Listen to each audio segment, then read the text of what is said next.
এর চেয়ে বি এর গতিবেগ 40% বেশি। যে দূরত্ব যেতে এ 5 ঘন্টা লাগে, সেই দূরত্ব যেতে বি এর কত সময় লাগবে?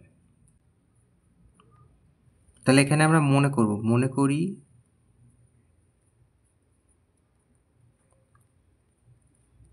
এর গতিবেগ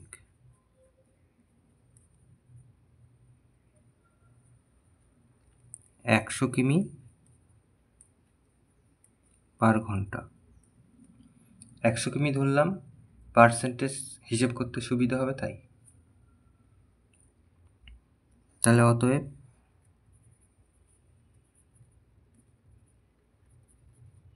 বি এর গতিবেগ, এই 40% বেশি বলেছে, তাহলে 100-তে 40 বেশি, তার মানে 140 কিমি পার ঘন্টা। তাহলে এ 5 ঘন্টায় কতটা যায় সেটা আমরা দেখি। এই যে 1 ঘন্টায় যায় 100 কিমি, 1 ঘন্টায় যায়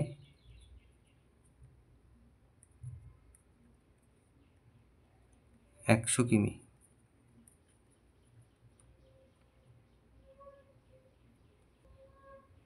তাহলে এ 5 ঘন্টায় যায় 100 গুণ 5, তার মানে 500 কিমি। তাহলে এই 500 কিমি যেতে বি এর কত সময় লাগে এটা জিজ্ঞাসা করেছে। তাহলে বি 140 কিমি যায় 1 ঘন্টায়,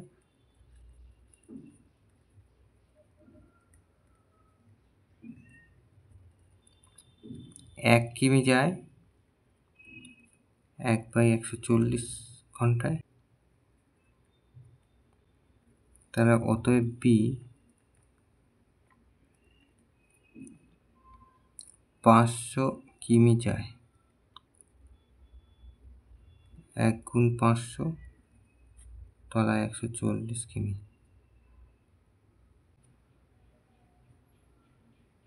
কাটাকুটি করলে এই যে 25 আর এখানে 7, তার মানে 25/7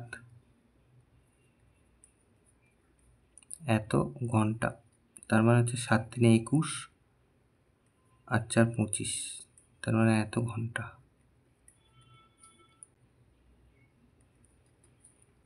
এটা তাহলে উত্তর। অতএব বি এর সময় লাগবে 3 × 4 = 7 ঘন্টা।